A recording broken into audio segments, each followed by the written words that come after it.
नकली डाक्तर गर्भपात राकेट पर्दाफाश होइछि। नकली डाक्तर गिरफ। आठगड़ बड़म्बा ब्लॉक सुनापाल निकट में दीर्घ वर्ष है चलीथिला क्लिनिक।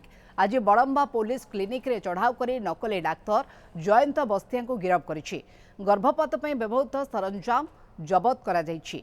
30 वर्षरू अधिक दिन हेब ए बेआईन क्लिनिक सुनापाल चली आसुछि।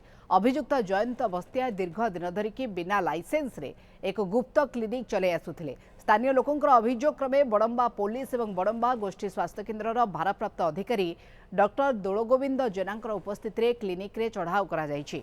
अभियुक्त जयंत बस्तिया को गिरफ करा जाइथिबा बेले आठगड़ एसडीपीओ विश्वजित महांती संपर्क में सूचना दैछन्ति।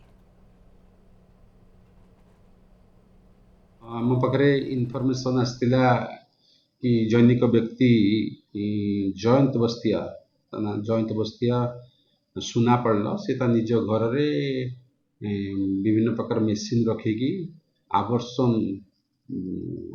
काम गुड़ा कराऊँगी ओमेन मानकर। गतकाली एमती दुई जन आसिकी थिला बेले आमे मध्य पुलिस छद्मवेश से जाइथिला सादा ड्रेस रे एवं जानिया को पाइथिला आवर्सन पाई प्रस्तुत होउचंती। या पर आमे डॉक्टर को सब कलेक्टर जरिया